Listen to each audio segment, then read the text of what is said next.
Welcome to all of you of my YouTube channel Law Journey. So this is the part 4 of my Mad MCQ series for all state judicial service examination who can students who are preparing for judicial service. It is helpful for their judicial service examination, and I have already made 3 videos with respect to that Mad MCQ for all state judicial service. So if you are not watch it, please go and watch it. So let us start our new series, that is part 4. So the first question is that in which of the following cases it was held that provision of chapter 8 of CRPC का question है, being in public interest are not violative of article 19 of the constitution of India. कि chapter ये मतलब question पूछा है कि chapter 8 CrPC में जो मतलब पब्लिक इंटरेस्ट के लिए जो मतलब चैप्टर 8 डिवोटेड है, ये बना हुआ है, वो वायलेट नहीं करता आर्टिकल 19 को, या किस केस में कहा गया था। तो ये केस आपका है, आंसर इसका है मधुर लिमाय बस एसडीएम मुंगेर का है। ठीक है, मुंगेर का केस है ये, इसका ये राइट आंसर है। इसके अलावा आप जानते होंगे आर्टिकल 19 कॉन्स्टिट्यूशन ऑफ इंडिया का राइट टू फ्रीडम से दिया है, right to freedom and right to freedom of speech से दिया है, speech and expression, speech and expression से का फ्रीडम देता है आपको आर्टिकल 19। इसके अलावा चैप्टर 8 की बात अगर हम करें तो चैप्टर 8 सीआरपीसी में, चैप्टर 8 सीआरपीसी में जो कि डील करता है किससे, जो कि हमारा डील करता है सिक्योरिटी से, security for keeping peace and for good behaviour से, पीस एंड गुड बिहेवियर से, गुड बिहेवियर जो आपका स्टार्ट होता है सेक्शन 106 से लेकर आपका आई थिंक 124 तक। उसके बाद मेंटेनेंस आता है आपका, चैप्टर 9 आपका मेंटेनेंस है जो कि 125 से लेकर 129 तक है। तो ये यहाँ पर आपको दिया। तो 106 से 124 तक, 124 तक जो security for keeping peace and good behaviour के बारे में डील करता है। अब इन सब सभी सेक्शन के बारे में हम देखते हैं कि सेक्शन 106 से 124 तक इम्पोर्टेंट सेक्शन कौन कौन से हैं और मतलब कि कौन कौन से जो है एग्जाम में आए हुए हैं अभी तक। तो मेनली तो आपका पढ़ना पड़ेगा 106 से लेके 1110 तक, ये सबसे इम्पोर्टेंट है आपका। ये पूरे जितने 5 हैं सेक्शन, ये काफ़ी इंपॉर्टेंट है, ये हर एग्जाम में आते हैं अप्रॉक्स। तो समझते हैं हम लोग क्या है 106। ठीक है, 106 आपका है कीपिंग फॉर, वही जो मतलब चैप्टर का नाम है keeping the peace and good behaviour, keeping the peace and good behaviour. ठीक है, 107 आपका ये भी वही इसी बात करता है keeping the peace and good behaviour में, इनमें सर्टेन केसेस में जो आईपीसी में कुछ केसेस दिया वहाँ मतलब। ठीक है, इसके अलावा 108 में आपका कीपिंग पीस फॉर सिक्योरिटी लिया जाता है। सिक्योरिटी किसके लिए होता है, ये सभी जो है सिक्योरिटी से डील करते हैं कि इस तरह का अगर कोई मतलब कि अपराध कोई व्यक्ति पाया जाता है तो उसको उससे जो है सिक्योरिटी ली जाएगी। ठीक है, तो सिक्योरिटी ये किसके बारे में बात करता है, ये बात करता है डेसिमिनेटिंग सीडिशियस मैटर, डेसिमिनेटिंग सीडिशियस मैटर, डेसिमिनेट करना सीडिशियस मैटर को मतलब फैलाना के लिए। इसके अलावा 109 आपका जो आपका बोलता है कि कोई अगर सिक्योरिटी लिया जाएगा किस व्यक्ति से जो मतलब सस्पेक्टेड पर्सन होगा, सस्पेक्टेड पर्सन। ठीक है, सस्पेक्टेड पर्सन होगा। इसके अलावा 1110 आपका हैबिचुअल ऑफेंडर से, अगर कोई व्यक्ति जो हैबिचुअली कोई ऑफेंस करता है उसके लिए जो है सिक्योरिटी ली जाएगी। ठीक है, तो 106 हमारा keeping the peace and good behaviour के लिए। ठीक है, keeping the peace and good behaviour के लिए। ये भी 107 भी आपका जो है keeping the peace and good behaviour in certain cases में होता है, सर्टेन केसेस में जो मतलब आईपीसी में दिया गया। 106 में आपका कौन कौन से आएंगे केस, जैसे आपका हो गया 153 का केस होगा, आईपीसी का हो गया, ए हो गया, बी हो गया, इसका 153 ए हो गया, 153 बी हो गया। ठीक है, जो कि मतलब कि जुलूस वगैरह में बात करता है। इसके अलावा अगर मतलब आप रिलीजियस में कोई अगर रिलीजियस के रिगार्डिंग मतलब कोई अगर ऑफेंस करते हैं 153 ए बी वगैरह अप्लाई होता है।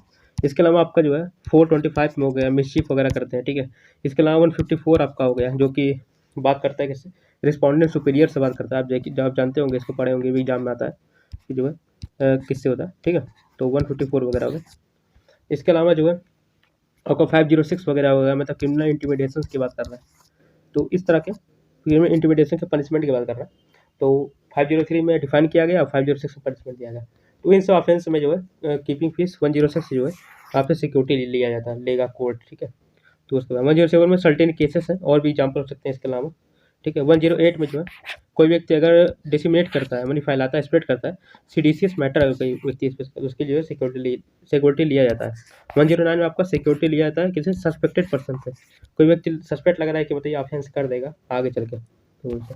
और 1010 में आपका हैबिचुअल ऑफेंडर को ही तो सिक्योरिटी लिया जाता है, ठीक है। अब कौन लेगा, कौन सा कोर्ट लेगा और फिर कितने समय तक लेगा, इसको भी देखते हैं हम लोग।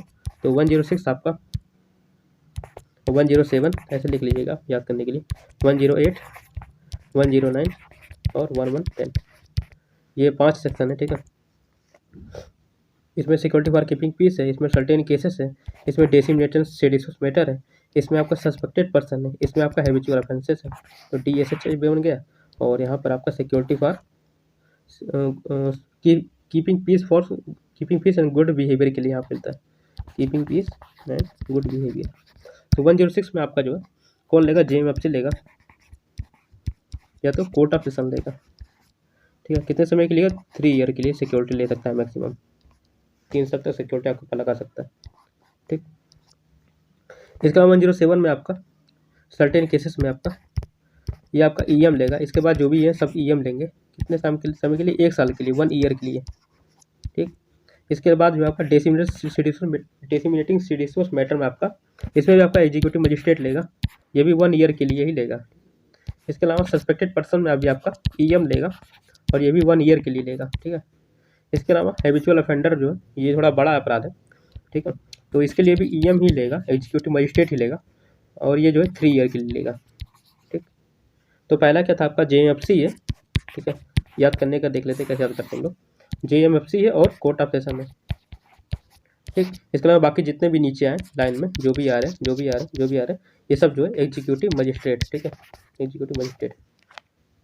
इसके अलावा अगर आप ईयर की बात करें, कितने समय तक के लिए लेगा, तो इसका भी एक ही है, 31113 हो गया, ठीक है। 106 हो गया, 107 हो गया, 108 हो गया, 109 हो गया, 1110 हो गया।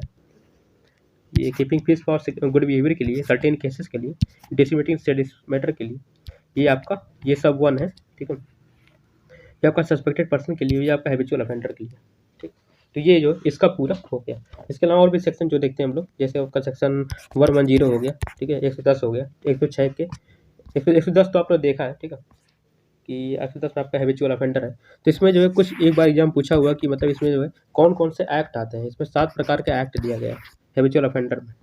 तो इन एक्ट में अगर कोई व्यक्ति ऑफेंस करता है तो उसको माना जाएगा कि हैबिचुअल ऑफेंडर है। जैसे आपका ड्रग वगैरह के साथ, इसको पूरा पढ़ लीजिएगा, 7 एक्ट एक बार क्वेश्चन आया हुआ है कि कौन सा जो है एक्ट नहीं है 7 में से, ऑप्शन दिया था, तो इसके ऊपर थोड़ा देखिए। जैसे कि आपका ड्रग एंड कॉस्मेटिक हो गया आपका, ठीक है। इसके अलावा आपका फॉरेन एक्सचेंज हो गया।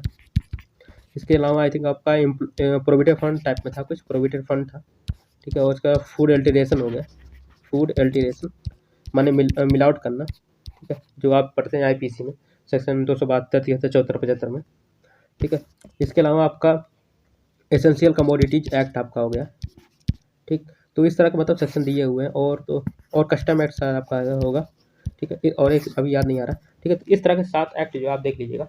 जैसे आपका ड्रग एंड कॉस्मेटिक हो गया, फॉरेन एक्सचेंज हो गया, ठीक है, प्रोविडेंट फंड हो गया, ठीक है, फूड अल्टरेशन हो गया, जो क्या एक्सचेंज, एसेंशियल कमोडिटीज हो गया आपका, फिर कस्टम हो गया, ठीक है, फिर और भी है जैसे अनटचेबिलिटी वगैरह टाइप में भी है। तो ये सब जो है इन 7 एक्ट दिए, एक बार क्वेश्चन आया, इसको भी आप एक बार रिवाइज कर लीजिएगा CRPC एक्ट, ठीक। इसके अलावा देखते हैं हम लोग 111 बोलते हैं कि अगर इसके में मतलब 106 से लेके 110 तक कोई भी ऑर्डर बनता है तो वो क्या होगा, हमेशा राइटिंग में होगा, ठीक। ये बोलता है 111, ठीक। इसके अलावा पढ़िएगा मैंने 117 और 121, ये अधिकतर जगह पूरे CRPC में बहुत जगह मतलब यूज़ किया जाता है सिक्योरिटी लेने का, ठीक है। तो 117 में क्या आपका, 117 में आपका सिक्योरिटी लिया जाता है, सिक्योरिटी टेकन का जो है बताया गया कैसे लिया जाता है, ठीक है, सिक्योरिटी टेकन लिया गया। 121 में आपको बताया गया कि मतलब सिक्योरिटी जो है, सिक्योरिटी के बाद जो सिक्योरिटी होता है ना व्यक्ति, उसको जो है कैसे जो है रिजेक्ट किया जाएगा, रिजेक्शन ऑफ सिक्योरिटी इसमें दिया गया 121 में, ठीक है, ये तो याद रखिएगा। इसके अलावा 120 याद रखिएगा, 120 में आपका बॉन्ड के बारे में बात होता है कि बॉन्ड भी लिए बॉन्ड भरवाया जाएगा उससे, ठीक है। बॉन्ड आप जानते हैं 2 प्रकार का होता है, एक आपका होता है श्योरिटी बॉन्ड, एक होता है आपका बेल बॉन्ड, ठीक है। बॉन्ड आप पढ़े होंगे 441 से लेके 441 तक, 400 आई थिंक 50 या 49 तक ऐसे है, ठीक है।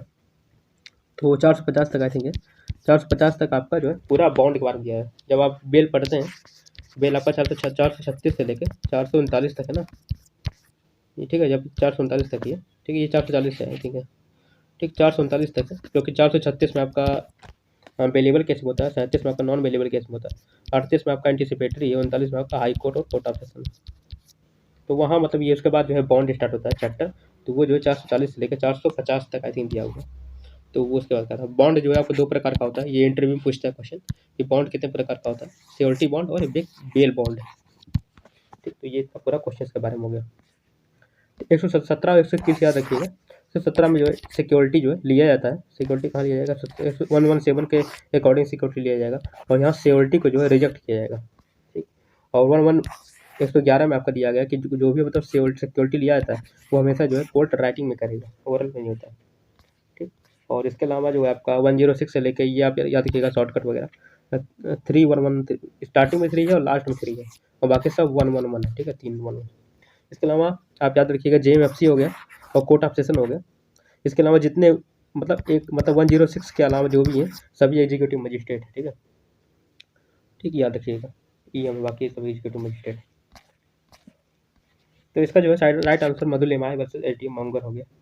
अगला क्वेश्चन देखते हैं लोग।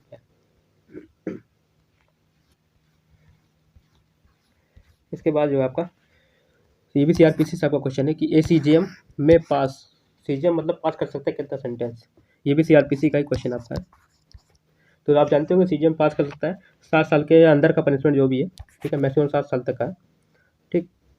हाँ, तो ये लिखा नॉट एक्सीडिंग लिखा है, और इस ऑप्शन देखिए लिखा है एक्सीडिंग लिखा है, एक्सीडिंग ये नहीं होगा, मैक्सिमम इसका 7 साल तक होता है, ठीक है। अभी हम लोग देखते हैं पूरा इसके बारे में क्या है। तो CGM पास करता है, CGM मतलब चीफ जुडिशियल मजिस्ट्रेट होता है, ठीक है।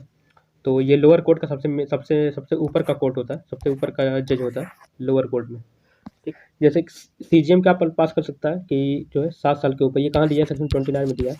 आप समझते हैं सेक्शन 28 और 29, ठीक है, जितने भी कोर्ट है उन सभी के ऑफेंस के बारे में बताता है कि कौन कितने ऑफेंस तक जो है ट्राई कर सकता है। तो इसको हम लोग देखते हैं कितना है, ठीक है, 2 है आपका, एक है आपका 28 है आपका, एक है आपका 29, ठीक है। तो 28 में आपका हाई कोर्ट आता है। इसके अलावा कौन आएगा आपका, कोर्ट ऑफ सेशन आएगा, ठीक है, 2 कोर्ट इसमें आता है, हाई कोर्ट और court of session. High court के पास कितना है, हाई कोर्ट के पास कोई भी पनिशमेंट, एनी पनिशमेंट, ठीक है, और प्लस एनी फाइन। इसके अलावा कोर्ट ऑफ सेशन के पास भी एनी पनिशमेंट, और यहाँ पर डेथ पनिशमेंट भी इंक्लूड होता है दोनों में, और एनी फाइन, कोई भी फाइन, ठीक। इसके अलावा एनी पनिशमेंट में जो आपका एक एक्सेप्शन दिया है, एक्सेप्शन नहीं है मतलब मैंडेटरी है कि अगर डेथ सेंटेंस का अगर पनिशमेंट वो दे रहा है कोर्ट ऑफ सेशन, तो उसके लिए कन्फर्मेशन होना जरूरी है। कन्फर्मेशन कहाँ दिया है, आपका दिया सेक्शन 366 से लेके 371 तक दिया, 371 तक, ठीक है, 366 से लेके 371 तक दिया, कन्फर्मेशन दिया। हाई कोर्ट कोई भी सेंटेंस दे सकता है, चाहे वो डेथ सेंटेंस हो, चाहे लाइफ इम्प्रिजनमेंट हो, ठीक है। इसके अलावा जानते हैं पनिशमेंट कहाँ डिफाइन है आपका, सेक्शन 53 IPC में डिफाइन है आपका, 5 प्रकार का पनिशमेंट होता है, ठीक। इसके अलावा कोर्ट ऑफ सेशन आपका में ये भी कोई पनिशमेंट दे सकता है, किसी भी, चाहे डेथ सेंटेंस, चाहे कोई पनिशमेंट, इसके अलावा कोई भी फाइन दे सकता है। लेकिन अगर डेथ सेंटेंस दे रहा है, ठीक है, उस कंडीशन में जो है कन्फर्मेशन लेना जरूरी है। किससे लेगा कन्फर्मेशन, हाई कोर्ट से लेगा आपका, वो का दिया है 366 से लेकर 372 तक दिया है। और इसी सेक्शन 28 में जो है कोर्ट ऑफ सेशन को बाइफरकेट किया है तीन पार्ट में, 1, 2 और 1, 3, ठीक है। इसको समझते हैं हम लोग। जैसे आपका एक आपका होता है सेशन जज होता है, ठीक है, सेशन जज, ठीक है, ये कोई एनी कर दे सकता है, any punishment plus any fine, ठीक है। इसके अलावा होता है एडिशनल सेशन जज होता है आपका, एडिशनल सेशन जज, ये भी क्या होता है, any punishment plus any fine, ठीक। इसके अलावा आपका होता है असिस्टेंट होता है, असिस्टेंट सेशन जज, एडिशनल का और असिस्टेंट होता है, ठीक। तो ये आपका होता है 10 साल तक मैक्सिमम देगा, 10 ईयर्स होता है, इसी में चेंज होता है, और प्लस एनी फाइन इसका भी है, ठीक। तो ये 3 कैटेगरी है कोर्ट ऑफ सेशन और सेशन जज में। अगर पूछा है क्या अंतर है, कोर्ट ऑफ सेशन मतलब कि पूरा कोर्ट के नाम होता है, उसके अंदर जो है डिवाइड होते हैं, सेशन जज हो गए, एडिशनल सेशन जज आपके हो गए, ठीक है। असिस्टेंट सेशन जज हो गए एडिशनल के बाद। तो असिस्टेंट एडिशनल कोई भी दे सकता है, असिस्टेंट लेकिन 10 साल के अंदर का दे सकता है, ठीक। तो यहाँ पर ये हो गया कन्फर्मेशन। अभी हम पढ़ते हैं, जैसे विथ 29 खत्म कर लेते हैं, फिर पढ़ते हैं। और देखिए सेक्शन 29 में क्या है। सेक्शन 29 जो है लोअर कोर्ट के बारे में, विभिन्न विभिन्न प्रकार के कोर्ट की क्या क्या पावर है उनके बारे में जो है डील करता है, ठीक है। तो जो है आपका जैसे आपका 29 में क्या होगा, CJM होगा पहले, फिर आपका उसके बाद होगा MM हो गया, या तो JM हो गया, JM, ठीक। इसके अलावा आपका जो है होगा JMSC हो गया। ये 3 प्रकार के कोड दिया गया, तो इनको हम देखते हैं हम लोग, ठीक है। 3 प्रकार के कोड है। एक आपका है CJM, एक आपका होता है JMFC, या फिर MM मेट्रोपॉलिटन मजिस्ट्रेट, यानी 10 लाख से ज़्यादा आबादी में मेट्रोपॉलिटन मजिस्ट्रेट कहते हैं सेम मजिस्ट्रेट को, जो फर्स्ट क्लास मजिस्ट्रेट होता है। इसका नाम सेकंड आपका JMSC हो गया। CJM के पास कितना पावर है, 7 साल के अंदर का पनिशमेंट है, ये पूछा एग्जाम में, प्लस एनी फाइन इसमें है, ठीक है। एनी फाइन है, कोई भी फाइन दे सकता है, लेकिन 7 साल के अंदर पनिशमेंट होना पड़ेगा। इसके अलावा JMFC और मेट्रोपॉलिटन मजिस्ट्रेट में, जुडिशियल मजिस्ट्रेट फर्स्ट क्लास और मेट्रोपॉलिटन मजिस्ट्रेट में आपका 3 ईयर है, 3 ईयर। इसके अलावा 10,000 रुपया फाइन है, 10,000 रुपया फाइन। अब यहाँ पर लिमिट आ गया फाइन का भी, यहाँ पर एनी फाइन था, यहाँ पर लिमिट आ गया फाइन का। यहाँ 7 साल है, यहाँ पर 3 साल हो गए, ठीक है। इसके अलावा JMFC का देखिए सेकंड क्लास का, जुडिशियल मजिस्ट्रेट सेकंड क्लास, तो इसका आपका जो है 1 ईयर और 5,000 रुपया फाइन, 5,000 रुपये तक फाइन लगा सकता है। यानी 10,000 का आधा कर दें तो 5,000 आ जाएगा, 5,000 रुपया फाइन और उसके साथ 1 साल पनिशमेंट, ठीक है। इतना इसका पावर है JMFC का सेकंड क्लास का, ठीक। तो ये इसका पूरा हो गया, ठीक है, सेक्शन 28, 29, ठीक। इसके अलावा अब हम लोग देखते हैं कन्फर्मेशन भी कहाँ कहाँ दिया हुआ है। कन्फर्मेशन आपका, कन्फर्मेशन ऑफ हाई कोर्ट, ये आपका दिया गया 366 से लेकर 371 तक, ठीक है। 366 में क्या दिया गया अगर समझते हैं। 366 में दिया गया सबमिशन, अगर मतलब कि कोर्ट ऑफ सेशन के पास, यानी सेशन जज या फिर सेशन जज और एडिशनल सेशन जज के पास अगर कोई आता है मैटर डेथ सेंटेंस का, उसको वो कंफर्म कर देता है, तो उसको सबमिशन के लिए भेजेगा किसके पास, हाई कोर्ट के पास, ठीक है। तो 366 में बोला गया सबमिशन करना पड़ेगा, मतलब सबमिट करने का बिफोर द हाई कोर्ट के पास सबमिट करना पड़ेगा आपको, ठीक है। 367 में आपके क्या बोला, इंक्वायरी करेगा, इसके लिए कौन करेगा इंक्वायरी, हाई कोर्ट इंक्वायरी करेगा कि जो इसने डेथ सेंटेंस दिया है ये सही है कि नहीं, डेथ सेंटेंस, ठीक है, ये सही है कि नहीं। इसके अलावा 368 में आपका दिया गया कि जो कंफर्म कर देगा तो एन्यूल कर देगा, यानी कि डिसमिस कर देगा, एनल कर देगा या फिर डिसमिस कर देगा, ठीक है। और कंफर्म भी कर सकता है, कौन करेगा, हाई कोर्ट ही करेगा यहाँ भी, मतलब इंक्वायरी करने के बाद, ठीक है। पहले आपने जैसे कोर्ट ऑफ सेशन ने पहले डेथ सेंटेंस को जो है सबमिट किया हाई कोर्ट के सामने, फिर हाई कोर्ट ने क्या किया, उन पर इंक्वायरी किया, इंक्वायरी करने में लगता है कि सही है तो कंफर्म कर दिया, नहीं सही है तो डिसमिस कर दिया, 368। और 369 में अगर बोलता है कि ये मतलब 2 जज के द्वारा जो है इसको जो कम से कम 2 जज के द्वारा जो है इसको जो है सुना जाएगा, हाई कोर्ट के 2 जज के द्वारा। अगर दोनों का मतलब कि वोट, अगर दोनों का वोट इक्वली है, मतलब दोनों, एक बोलता है कि कंफर्म के लिए, एक बोलता है एनुअल के लिए, अगर इक्वल हो गया तो उसके बाद सेक्शन 370 अपना अप्लाई होता है। ये बोलता है कि जो है वन मोर जज जो है इसमें जो है फिर उसके बाद शामिल होगा, अगर इक्वल हो जाता तो, और वो जो डिसीजन देगा वन जो बाद में शामिल हुआ है उसका डिसीजन क्या होगा, फाइनल होगा, ठीक। सेम यही बात कौन कहाँ कर, एक सेक्शन और करता है, ये आप पढ़िएगा हमेशा, सेक्शन 392, वो भी सेम यही बात करता है, एक इक्वल केस में क्या होता है, ठीक। तो 370 के साथ 392 पढ़िएगा, ठीक है। इसके अलावा जो है आपका 371 दिया है, ठीक है। 371 बताता है प्रोसीजर क्या है, प्रोसीजर क्या है कन्फर्मेशन का, ठीक है। Procedure in case of submission case में अगर सबमिट होता है उसका प्रोसीजर क्या है, सबमिशन, प्रोसीजर ऑफ सबमिशन 371 में दिया है, ठीक। तो ये हो गया आपका। तो कन्फर्मेशन फिर से देख लेते हैं हम लोग, जैसे आपका 366 में आपका सबमिट करता है हाई कोर्ट के पास, उसके बाद हाई कोर्ट क्या करेगा, इंक्वायरी करेगा, ठीक। तो उसके बाद अगर इंक्वायरी अगर लगता है कि हाँ डेथ सेंटेंस सही दिया है कोर्ट ऑफ सेशन में, ग्राउंड अगर सही है, रीजन सही है, ठीक है, तो आपको जो कंफर्म कर देगा, अगर नहीं लगेगा तो उसको डिसमिस कर देगा, एनुअल कर देगा, नहीं खत्म कर देगा, एनुअल कर देगा।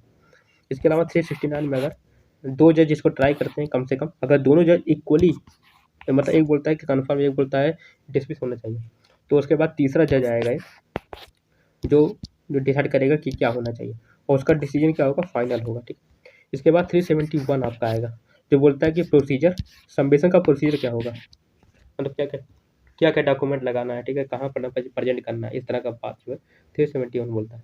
इसके बाद 372 से आपका 394 से जो है आपका क्या स्टार्ट होता है, अपील स्टार्ट होता है, अपील। ठीक है, तो ये पूरा हो गया।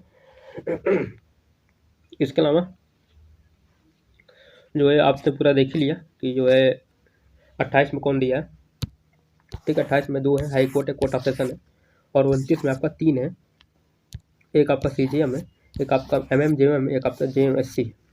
इसका है 7 साल, इसका है 3 साल, इसका 1 साल, 7 3 1। ठीक है, याद रखिएगा।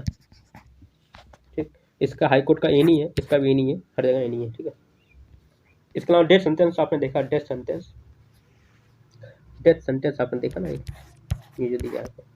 ठीक है, डेथ सेंटेंस आपका IPC में भी दिया है, पढ़ेंगे। 53 का पहला क्लॉज ही यही है। इसके अलावा कुछ केस है, जैसे आपका जगमोहन सिंह का केस हो गया, बच्चन सिंह का केस हो गया, ठीक है, मिट्ठू का केस हो गया, ठीक है, मच्छी का केस हो गया। ठीक है, ठीक, इसके अलावा आपका हाँ यही सब केस है। फिर अंशद का केस हो गया, Ansar versus state of Karnataka, I think उसका केस हो गया, इससे इंपॉर्टेंट केस है इसके लिए। इसके अलावा CRPC में अगर हम देखें डेथ सेंटेंस के बारे में थोड़ा, तो आपका 354 का 3 में दिया गया है, 354 का 5 में दिया गया है। ये दोनों पढ़िएगा, इंपॉर्टेंट, दोनों एग्जाम में आ चुका है, प्री में और मेंस में। 354 3 में आपका क्या दिया गया है कि जो है अगर कोई कोर्ट यानी कि हाई कोर्ट या फिर court of session death sentence अगर अवार्ड करता है, तो उसको जो स्पेशल रीजन रिकॉर्ड करना पड़ेगा, स्पेशल रीजन रिकॉर्ड करो। ठीक है, इसका मतलब 354 5 में क्या दिया गया कि डेथ सेंटेंस का क्या मतलब होता है, मतलब कि हैंग टिल डेथ होता है। ठीक है, मतलब जब तक मेरे को फांसी पे ना लटकाया जाए तब तक जो है हैंग होता है। इसके अलावा हैंग पढ़ना है तो हैंग आपका जानते हैं, जो मतलब कि फांसी लगाता है, जिसको बोलते हैं जल्लाद। ठीक है, यानी हैंग मैन बोलते हैं उसको। लाइव कहाँ क्रिमिनल एग्जाम्पशन मिलता है 78 में, IPC आप जानते होंगे। ठीक है, ये भी देख लीजिएगा, हैंग टिल टिल डेथ का होता है डेथ सेंटेंस का मतलब। ठीक, हैंग मैन हो गया। ठीक, ये भी याद कर लीजिएगा आप। और क्या, और तो बस कुछ नहीं बच रहा। ठीक है, डेथ सेंटेंस के बारे में तो ये याद कर लीजिएगा आपको। ठीक है, और डेथ सेंटेंस आपका कहाँ कहाँ दिया गया है पूरे IPC में आपका, आई थिंक ये आपका दिया गया है, ये आई थिंक 132 में दिया गया है, 190 अब याद नहीं आ रहा पूरा। ठीक है, तो एक बार देख लीजिएगा, इसका भी हम अलग से सेपरेट वीडियो बना लेंगे इसके लिए, कहाँ कहाँ डेथ सेंटेंस दिया हुआ। जैसे आपका आई थिंक 364A में दिया गया है। ठीक है, 132 है, 364A है, तो इस तरह का बेसमेंट याद रखिए, इसको डिक्लेयर करा लें। तो इसका आंसर जो है यही हो जाएगा, नॉट एक्सीडिंग वाला। ठीक है, मैक्सिमम कितना होना चाहिए, 7 सालों से ज़्यादा नहीं होना चाहिए। ठीक, आप देखते हैं हम लोग अगला क्वेश्चन। इसमें है सुप्रीम कोर्ट ऑफ इंडिया। ठीक है, सुप्रीम कोर्ट आपका कहाँ दिया है, 124 से लेके 147 तक आपका कॉन्स्टिट्यूशन ऑफ इंडिया में दिया गया। इसमें 124 का क्लॉज 4 पढ़िएगा, उसमें प्रूव्ड बिहेवियर और ऐसे दिया ना, प्रूव्ड बिहेवियर मतलब इम्पीचमेंट का दिया है, इम्पीचमेंट का दिया गया, proved miss behaviour and incapacity I think दिया है। ठीक है, याद रखिएगा। ठीक, 124 वाले में 125 में सीट दिया गया। ठीक है, 126 में आपका एक्टिंग जज दिया, 127 में आपका एडहॉक दिया गया, 128 में आपका जो है अब याद नहीं आ रहा, 129 में आपका कोर्ट ऑफ रिकॉर्ड दिया गया, सबसे इंपॉर्टेंट 129 पढ़िएगा। उसके साथ आप पढ़िएगा 215 पढ़िएगा, हाई कोर्ट का कोर्ट ऑफ रिकॉर्ड, ये इसका कोर्ट ऑफ रिकॉर्ड है। कोर्ट ऑफ रिकॉर्ड का क्या मतलब होता है कि जो है एविडेंसरी वैल्यू इसका होता है। ठीक है, कोर्ट ऑफ रिकॉर्ड का। और इसके अलावा अगर जो चीज़ें हाई कोर्ट या सुप्रीम कोर्ट ने डिसाइड करी है, उसको अगर कोई नहीं मानता, उसके ऊपर कंटेंट ऑफ कोर्ट लगता है। ठीक है, तो इसका 2 पर्पज है, 2 इसका वैल्यू है, इसका एविडेंसरी वैल्यू इसका होता है, तो मतलब कि प्रॉपर एविडेंसरी वैल्यू इसका होता है। इसके अलावा कंटेंट ऑफ कोर्ट लगता है, कोई फॉलो नहीं करता तो। ठीक, तो ये सब पढ़िएगा, आप ऐसे याद करिएगा। ठीक है, सुप्रीम कोर्ट ऑफ इंडिया देखते हैं कि क्वेश्चन क्या हमारा। Supreme court of India in case of state of Haryana versus Dinesh Kumar. State of Haryana versus Dinesh Kumar, आपने नाम सुना होगा, ये आपका अरेस्ट है। ठीक है, हेल्ड करता है। अरेस्ट का मतलब क्या होता है, मतलब अरेस्ट को इतने डिफाइन किया गया है। ठीक है, CRPC में का क्वेश्चन ये भी है कि अरेस्ट जो है मतलब क्या होता है। ठीक, तो इसका जो है अरेस्ट का मतलब क्या होता है, जो सबसे बड़ा दिया है इसमें, जनरली वही होता है आंसर। ठीक है, कहीं कहीं मतलब में अगर ज़्यादा क्वेश्चन आप देखेंगे तो अधिकतर जो है क्वेश्चन आंसर ही होता है। ठीक है, तो स्टेट ऑफ हरियाणा में दिया गया यही B वाला ऑप्शन सही है, ये सबसे बड़ा भी लग रहा है। Apprehension of accused by the police officer, or submission of the accused to the custody by word action including when he is in the judicial custody or surrender before the court or submit his direction। ये इसका मतलब definition दिया गया arrest का, इसका मतलब ये होता है, ठीक है, apprehension of the accused by the police officer, ठीक है, to the custody by word action, ठीक है, जुडिशियल कस्टडी या फिर पुलिस कस्टडी, आप जानते होंगे दो कस्टडी होता है, जेपी और पीपी, जेसी और पीसी, ठीक है। तो ये आपका सही आंसर है, अरेस्ट मतलब होता है, ठीक है। अब थोड़ा देखते हैं हम लोग अरेस्ट के बारे में कि अरेस्ट क्या है। इसको एक बार थोड़ा मिटा देते हैं हम लोग।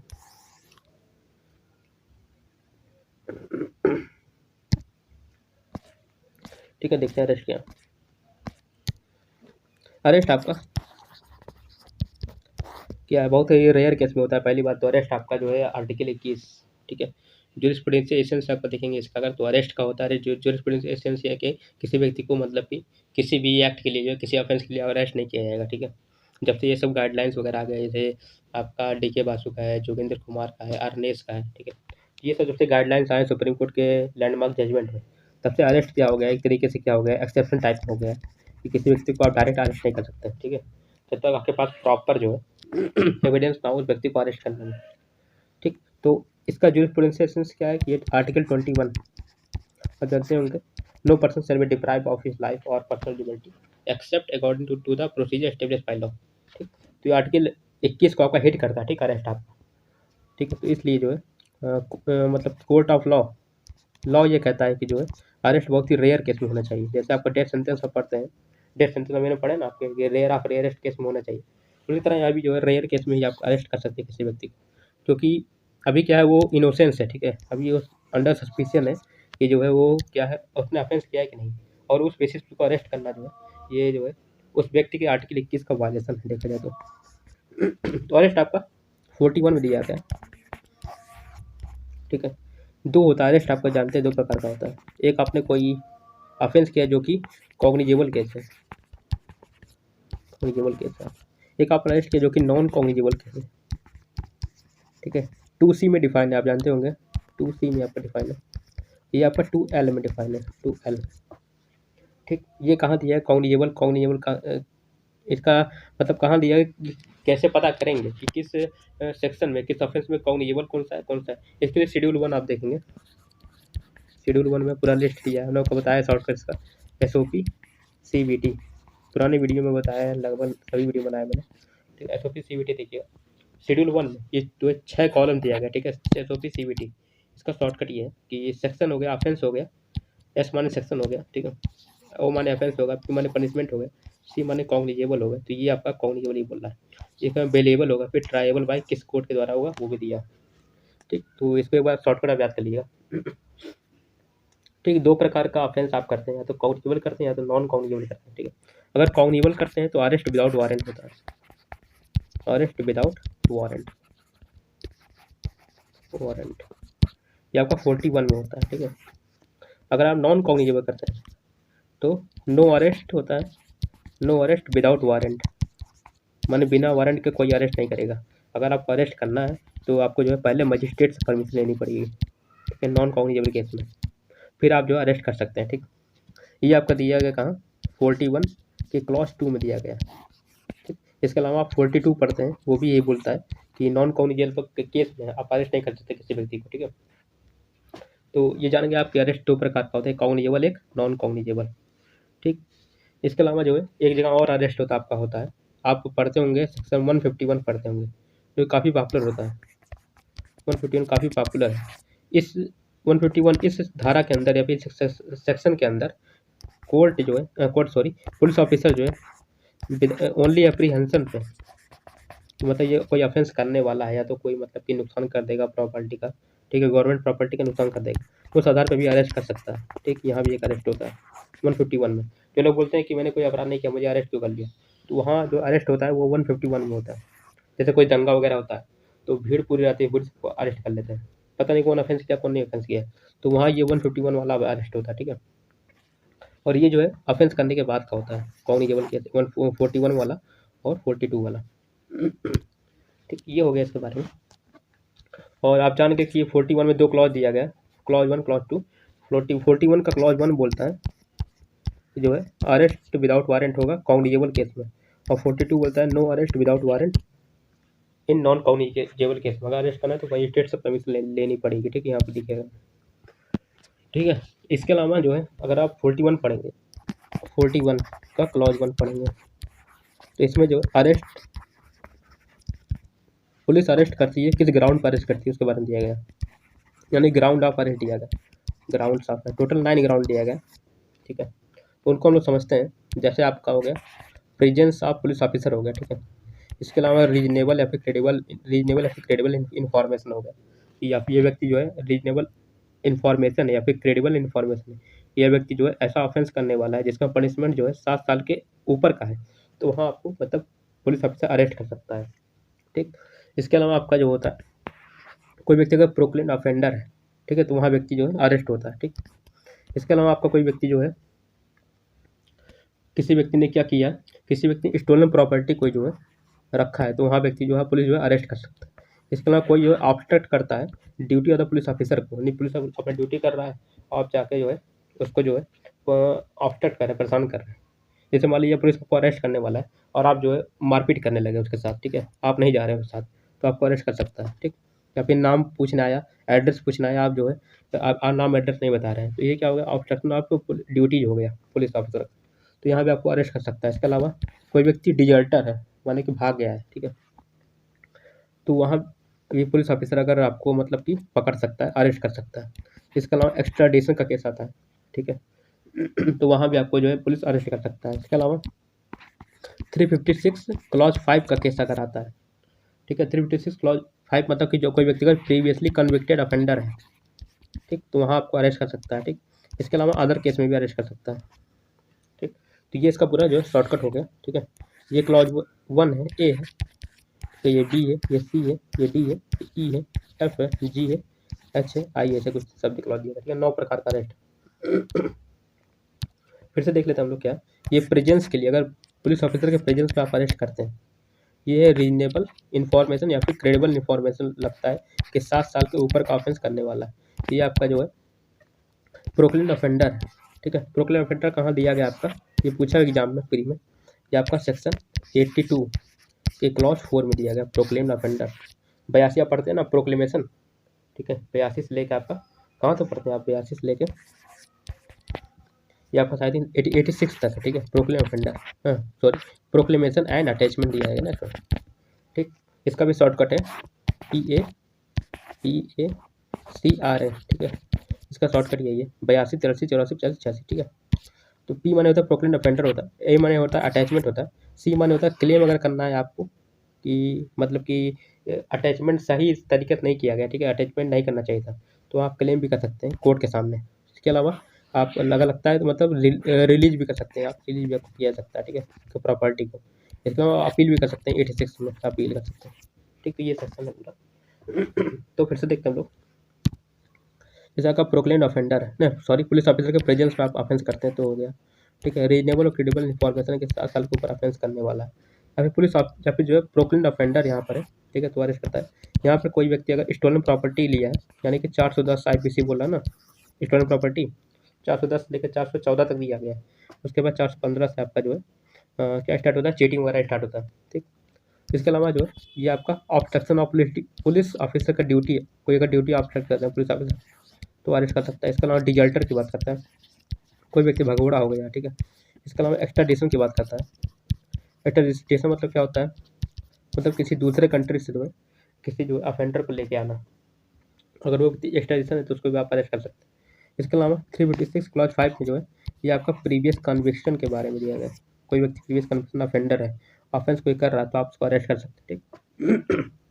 प्रीवियस कन्विक्शन आप पढ़ते होंगे बहुत जगह, ठीक है, अगर प्रीवियस कन्विक्शन देखना आपको, प्रीवियस कन्विक्शन होता है मतलब कि एक बार व्यक्ति जो है कन्विक्ट हो चुका है और फिर उसने ऑफेंस किया, तो ये आप देखते हैं 211 में देखते हैं क्लॉज 7 में CRPC में, ये जो है आपको बोलता है चार्ज फ्रेमिंग करते समय जो है लगाना पड़ता है। इसके अलावा आप देखते होंगे 238 में, यानी कोर्ट ऑफ सेशन का ट्रायल जब होता है तो वहाँ भी प्रीवियस कन्विक्शन जो है चेक किया जाता है कि है कि नहीं है।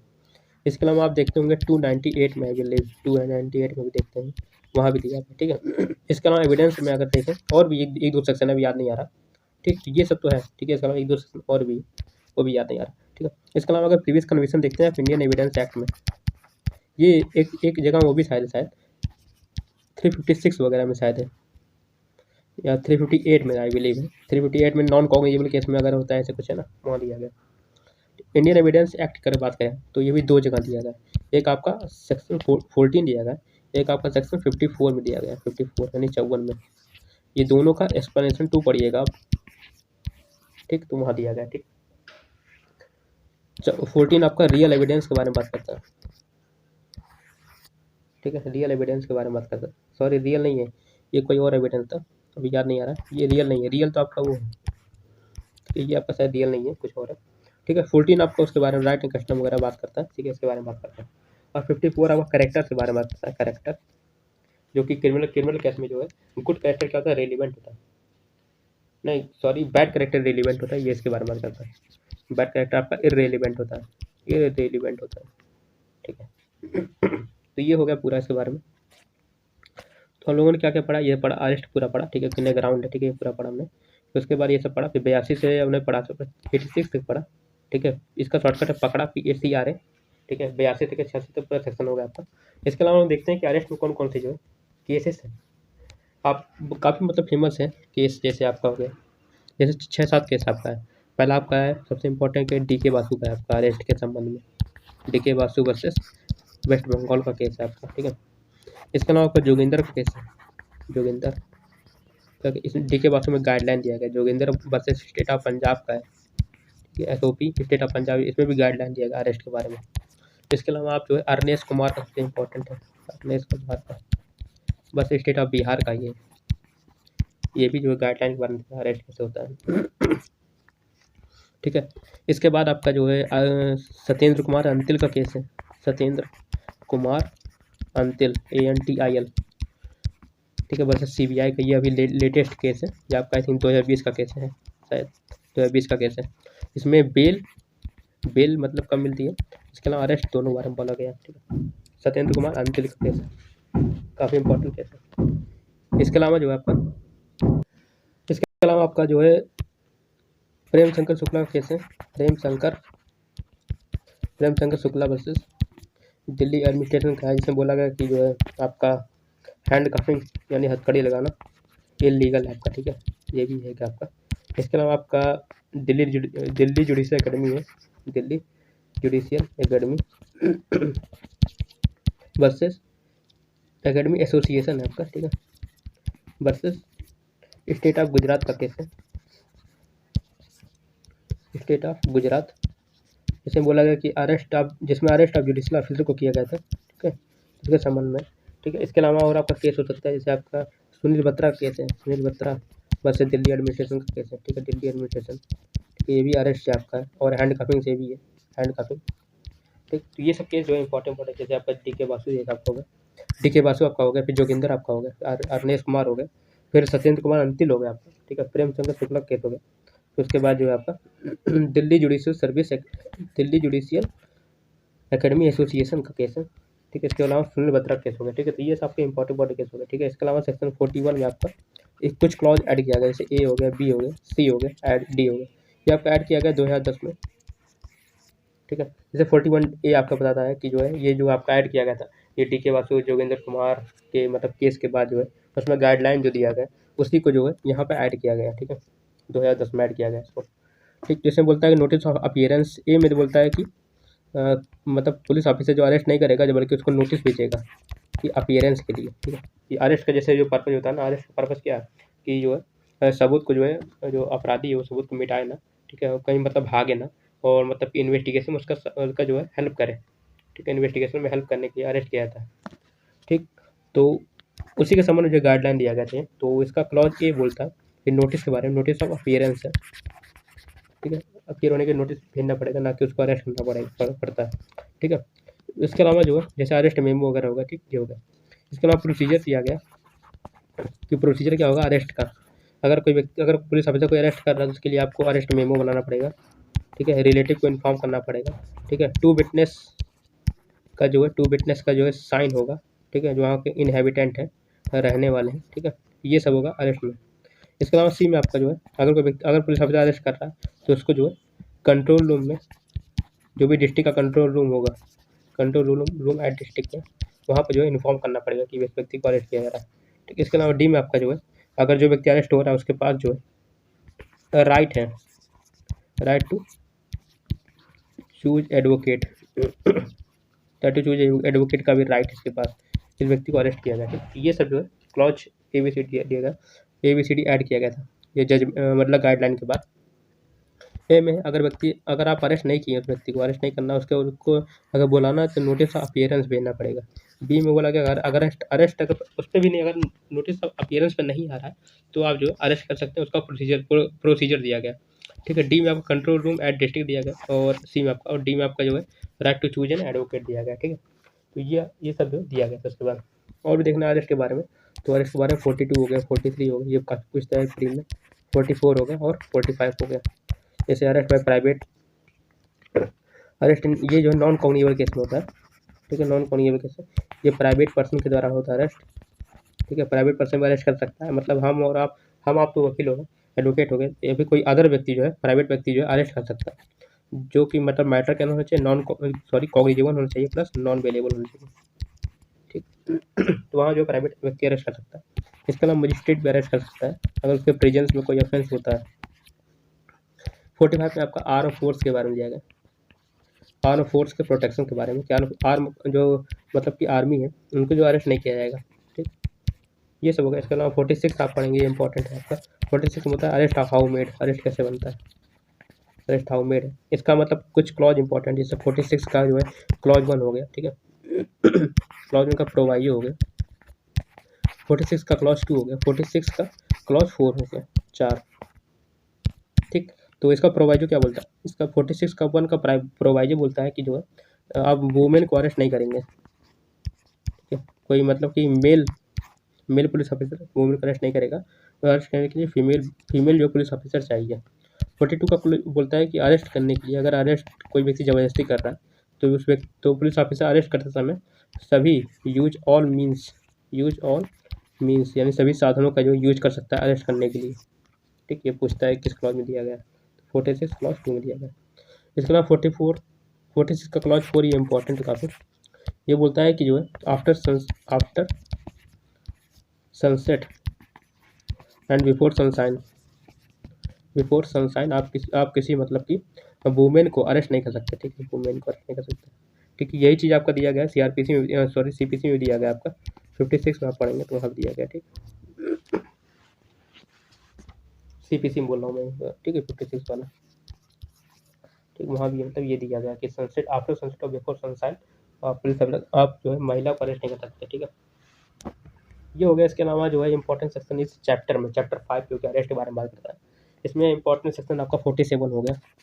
47 के साथ हम लोग पढ़ते हैं 51 एक साथ पढ़ते हैं। ठीक है, 47 51 एक साथ पढ़ते हैं।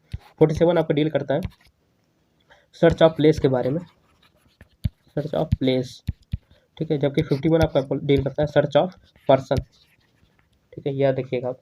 ठीक है, इसके अलावा 52 में आपका 52 में आपका सीजर होता है, कोई भी प्रॉपर्टी सीज करना है या फिर बीपन सीज करना है तो वहाँ आपका 52 में होता है। ठीक है, इसके अलावा 50 में आप जानते होंगे कि 50 में कोई व्यक्ति अगर पुलिस ऑफिसर अरेस्ट कर रहा है तो उसको ग्राउंड बताना पड़ेगा, ग्राउंड ऑफ अरेस्ट बताना पड़ेगा।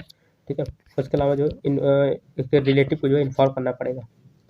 ठीक, ये आपको दिया गया 50A में दिया गया, 50A में इन्फॉर्म करने का रिलेटिव को। ठीक, इसके अलावा जानते हो 53 में आपका जो है 53 में आपका मेडिकल वाला दिया है, मेडिकल प्रैक्टिशनर जो है अरेस्टेड व्यक्ति का जो एग्जामिन करेगी। 53A में दिया गया अगर रेप हो गया तो रेप में जो है एक्यूज का जो है एग्जामिनेशन होता है यहाँ पे एक्यूज का केवल। ठीक, 54 आप जानते होंगे, 54 में मेडिकल ऑफिसर की बात की गई, यहाँ प्रैक्टिशनर की बात की, यहाँ ऑफिसर की बात की गई है। ठीक है, तो वो भी जो है क्या करता है, एग्जामिन करता है। 54A आप जानते होंगे आइडेंटिफिकेशन के बारे में बोलता है। ठीक, आइडेंटिफिकेशन जो परेड पढ़ते हैं आप सेक्शन 9 इंडियन एविडेंस एक्ट में। ठीक है, उसकी बात करता है कि जो है कैसे होगा आइडेंटिफिकेशन परेड। ठीक, इसके अलावा CRPC में आप आइडेंटिफिकेशन परेड वहाँ पढ़ते होंगे। ठीक, पूरे आप पढ़ते होंगे 291A में पढ़ते होंगे आइडेंटिफिकेशन परेड वगैरह। ठीक है, इसके अलावा आप पढ़ते होंगे आइडेंटिटी के बारे में 228 में, 228A IPC में पढ़ते होंगे आप कि disclosure of identity of victim. ठीक है, कोई व्यक्ति अगर डिस्क्लोज करता है ठीक है। कोई मान लो किसी महिला के साथ आउटरेज मोडेस्टी हुआ, 354 का केस या फिर 376 का केस है, तो उस केस में जो है अगर कोई व्यक्ति जो है महिला का नाम वगैरह बताता है, ठीक है, उसका चेहरा वगैरह दिखाता है, तो उसको पनिशमेंट के लिए 228A बना हुआ है। इसका आई थिंक 2 साल पनिशमेंट शायद है और प्लस फाइन वगैरह है, ठीक है। तो ये सब आइडेंटिफिकेशन के बारे में। इसके अलावा और इम्पोर्टेंट आपका है आपका ये, जैसे कि आपका 55A हो गया, ठीक है, ये हेल्थ एंड सेफ्टी के बारे में बोलता है। हेल्थ एंड सेफ्टी हो गया, ठीक है, सेफ्टी। इसके अलावा जो आप 56 पढ़ते हैं, 57 और 58 एक साथ पढ़ते हैं, ठीक है। ये बोलता है कि अगर किसी व्यक्ति को अरेस्ट आप कर रहे हैं 56, तो उसको जो है फोर्थ विथ जो है प्रेजेंस करिए बिफोर द मजिस्ट्रेट के सामने आप जो प्रोड्यूस करिए, ठीक है। अदरवाइज जानते हैं हेवियस कॉर्पस रेट होता है इसके लिए। 57 बोलता है मैक्सिमम अगर डिले हो रहा है, ठीक है, तो 24 आवर का डिले होना चाहिए। ये बोलता है इन्वेस्टिगेशन करने में, इन्वेस्टिगेशन 24 घंटे में कंप्लीट होना चाहिए। कंप्लीट नहीं हो रहा तो आप मजिस्ट्रेट के सामने जो है उस अरेस्टेड व्यक्ति को, ठीक है, यानी अक्यूज को मजिस्ट्रेट के सामने आप प्रोड्यूस करिए। 58 भी यही बोलता है, ठीक है। इसके अलावा आप पढ़ते होंगे 57 से लेकर 167 क्लास 2 पढ़ते होंगे, ठीक है। जब मजिस्ट्रेट के सामने प्रोड्यूस करता है एक्यूज को, तो उसके बाद जो है 167 का क्लॉज 2 अप्लाई होता है। इसमें 2 कस्टडी होता है, एक होता है पुलिस कस्टडी और जुडिशियल कस्टडी होता है, ठीक है। उसके अलावा आप ये देखते होंगे 90 डेज और 60 डेज होता है। अगर 10 साल के ऊपर है तो 90 डेज, अगर 10 साल के अंदर है तो 60 डेज। इस पूरा अरेस्ट के बारे में होगा, ठीक है। इसका लास्ट सेक्शन है सबसे इंपॉर्टेंट, इसका 60A है। ये बोलता है कोई भी अरेस्ट आप कर रहे हैं तो अकॉर्डिंग टू द CRPC होना चाहिए, ठीक है, यानी CRPC को फॉलो करके आप अरेस्ट करेंगे। 60A में बोला गया, ठीक। तो ये पूरा अरेस्ट के बारे में था, ठीक है। एक बार हम लोग फिर से रिकैप कर लेते हैं। जैसे आपने शुरुआत में क्या पढ़ा कि जो है अरेस्ट 2 प्रकार का होता है, जैसे अरेस्ट कॉग्निजेबल केस में और नॉन कॉग्निजेबल केस में होता है आपका, ठीक है। कॉग्निजेबल केस में और नॉन कॉग्निजेबल केस में होता है, ठीक। और इसके अलावा जो है अरेस्ट कॉग्निजेबल केस में विदाउट वारंट होता है और नॉन कॉग्निजेबल केस में विद वारंट होता है।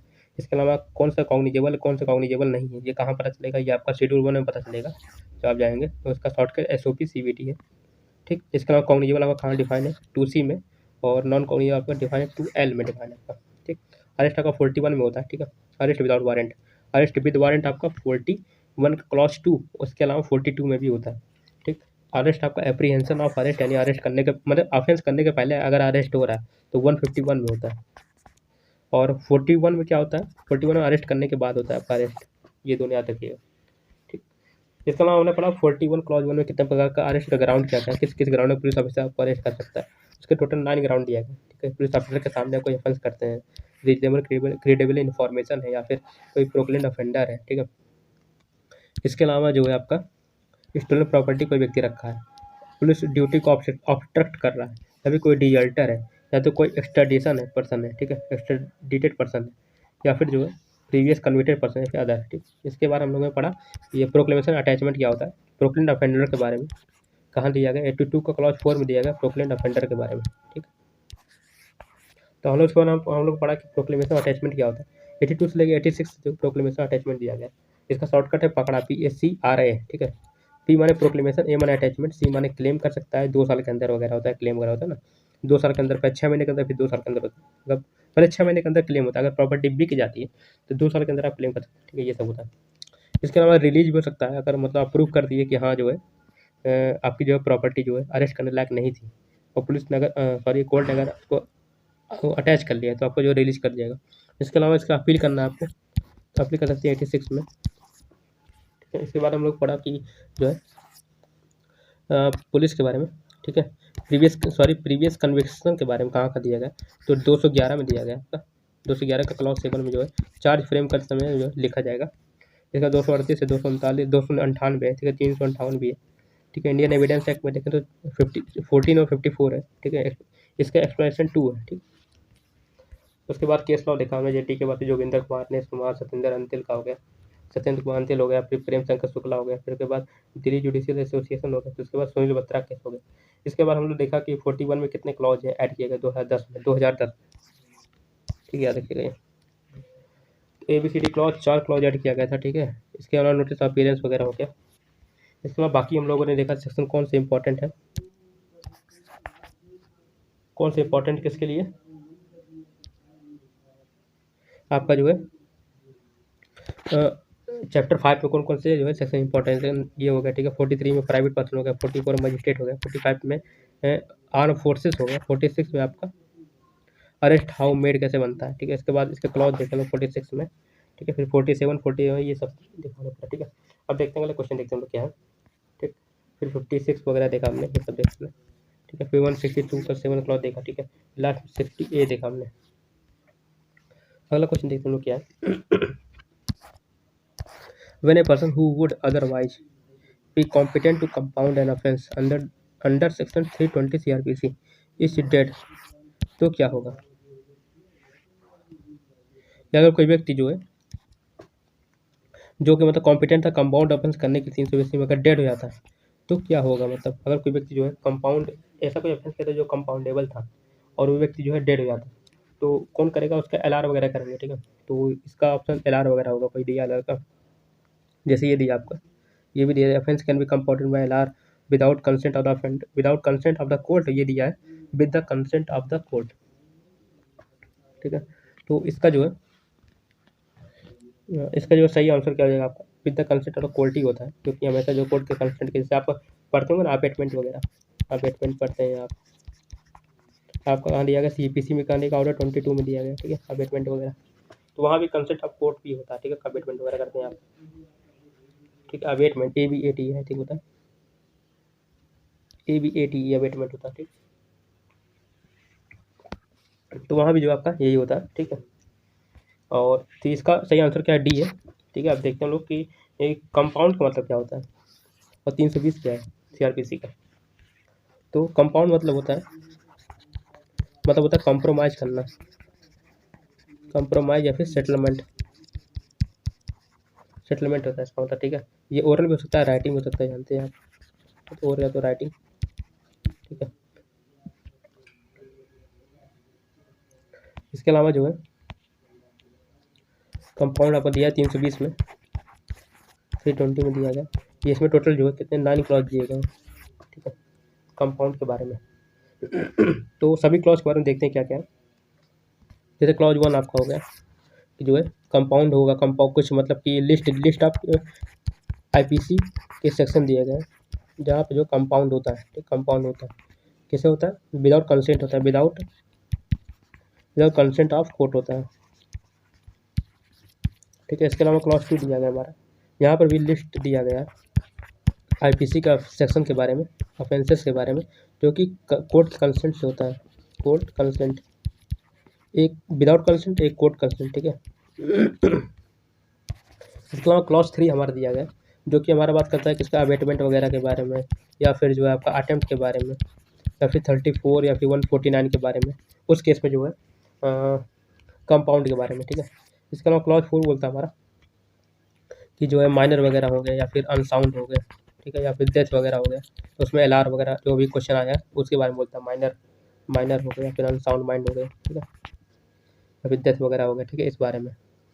इसके अलावा क्लॉज 5 हमारा बोलता है अपील वगैरह के बारे में, कि अगर अपील में पेंडिंग है तो क्या कंपाउंड होता है, यस कंपाउंड होता है, हाँ होता है, ठीक है। उसके बाद 6 में दिया गया आपका कि जो है हाई कोर्ट और कोर्ट ऑफ सेशन जो के सामने जो भी जो कंपाउंडिंग जो ऑफेंस होता है, कंपाउंड मतलब क्या होता है, कंप्रोमाइज़ करना बिटवीन द पार्टीज की जो है कुछ मतलब पैसे लेके या फिर कुछ पनिशमेंट के साथ जो है इसको जो है मामले को जो है रफा दफा कर दिया जाए, एक तरीके से स्पीडियर रेमेडी का काम करता है, ठीक है।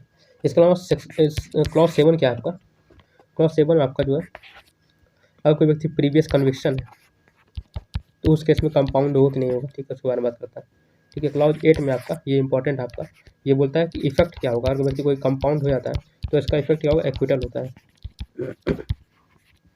ठीक। इसके अलावा क्लॉज 9 आपका दिया गया कि जो है जो कंपाउंड होता है, जो लिस्ट दिया गया है इसमें क्लॉज 1 में और क्लॉज 2 में ये क्या है, एग्जॉस्टिव है। और इसके अलावा कंपाउंड में जो मतलब इसी मतलब केवल सेक्शन में कंपाउंड होगा तो हाँ इसका ये जो है एग्जॉस्टिव है, ठीक। तो ये जो 9 क्लास का दिया गया, फिर से वो देख लेते हैं हम लोग। पहले में दिया गया कि लिस्ट दिया गया कि कौन कौन से केस जो है कंपाउंडेबल हो without consent of the court होंगे, ठीक है। दूसरे में दिया गया कि जो है इसमें भी लिस्ट दिया गया लेकिन कोर्ट के कंसेंट के द्वारा। तीसरे में अबेटमेंट और अटेम्प्ट या फिर 34 या 149 आईपीसी के बारे में बात कर रहा है, उस केस में कंपाउंड होगा नहीं हो, जैसे 107 में आपका अबेटमेंट वगैरह है, अटेम्प्ट आपका 511 में है, ठीक है। 134 में कॉमन इंटेंशन है, कॉमन ऑब्जेक्ट है, ठीक है। इसके अलावा जो है आपका माइनर के केस में या फिर अनसाउंड माइंड है कोई व्यक्ति या फिर डेथ हो गया तो एलआर वगैरह होते हैं, ठीक है। उस केस में कंपाउंड हो नहीं होगा, ठीक है। इसके अलावा जो आपका अपील अगर पेंडिंग में तो कंपाउंड हो नहीं होगा, ठीक है। इसके अलावा जो है आपका high court court of session के सामने कंपाउंड हो नहीं होगा। इसके अलावा प्रीवियस कन्विक्टेड कोई है तो कंपाउंड नहीं होगा। फिर इफेक्ट पर लिया गया, इफेक्ट इसका एक्विटल होता है। फिर लिस्ट ऑफ विटनेस जो दिया गया एग्जॉस्टिव है कि नहीं है, बट और भी इंक्लूड हो सकते हैं इसमें, तो इंक्लूड नहीं हो सकते हैं क्योंकि ये एग्जॉस्टिव लिस्ट है, ठीक है। जो आईपीसी लिस्ट 1 और लिस्ट 2 दिया गया क्लॉज 1 2 में। इसको एक्विटल आप पढ़ते होंगे, 321 से पढ़ते होंगे एक्विटल।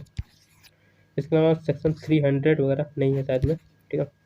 321 आप एक्विटल पढ़ते होंगे जहाँ विड्रॉल के बारे में बात करते हैं, विड्रॉल ऑफ प्रोसिक्यूशन, तो यहाँ भी ये एक्विटल होता है आपका, ठीक। ये सब दिया गया, तो ये इसके बाद इतना ही था और तो कुछ भी याद नहीं आ रहा, ठीक। और प्रीवियस कन्विक्शन तो आपने उनको बता ही दिया, प्रीवियस कन्विक्शन कहाँ का दिया गया, 211 क्लॉज 7 में, 236 में, 248 में, ठीक है। ये सब दिया गया। फिर एविडेंस में 14 और 54 में दिया गया, ठीक। अभी देखते हैं अगला क्वेश्चन। पहला क्वेश्चन हमारा A is tried for riot, ये एविडेंस का क्वेश्चन आपका एग्जाम्पल है।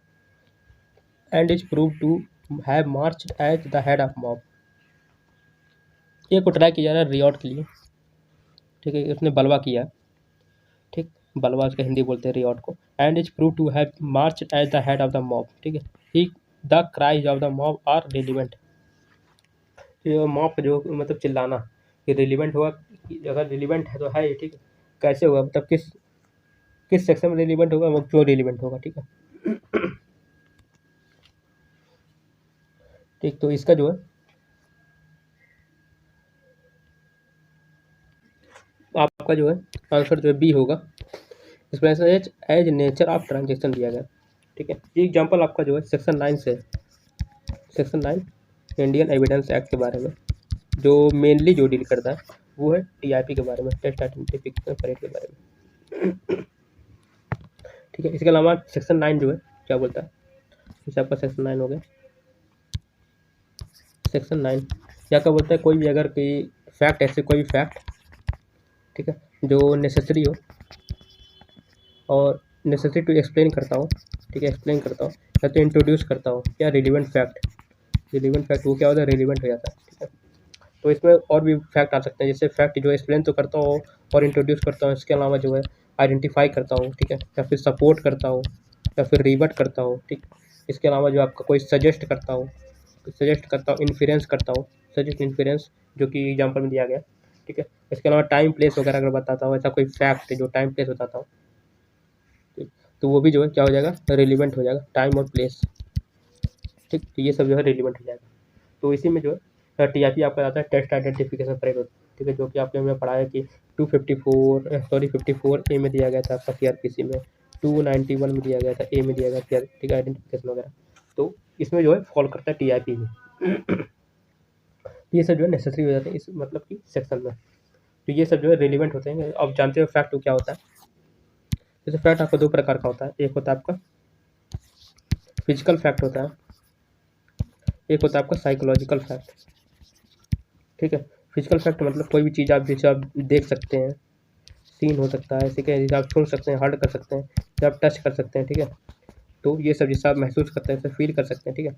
इसका साइकोलॉजिकल फैक्ट आपका क्या होता है, ऐसे फैक्ट जिसे आप जो है कॉन्शियस, जिसे आपका नाम माइंड के द्वारा जो है, माइंड के द्वारा आप जो इसे माइंड के द्वारा जो आप इसे जो है सेंस कर सकते हैं, ठीक है, सेंस के द्वारा आप जो समझ सकते हैं, ठीक है, ठीक। तो ये सब क्या होता है आपका साइकोलॉजिकल फैक्ट, जो माइंड से संबंधित होता है, जो आपका साइकोलॉजिकल फैक्ट होता है। ये दोनों बाइफर्केशन जो है फिजिकल और साइकोलॉजिकल, ये आपका किसने किया था, बेंथम ने किया था, बेंथम ने इन दो भागों में डिवाइड किया था, फिजिकल फैक्ट और साइकोलॉजिकल फैक्ट को, ठीक है। इसमें state of state of think, relation of think perceived bye senses है, ठीक है। इसमें होता है कि fact which the person is conscious होता है, ठीक है, कॉन्शियसनेस की बात करता है, मतलब माइंड की बात करता है। यही माइंड से आपका गिल्टी माइंड वगैरह आता है, जो कि मेंस एरिया होता है आपका, यहीं से आता है, ठीक है।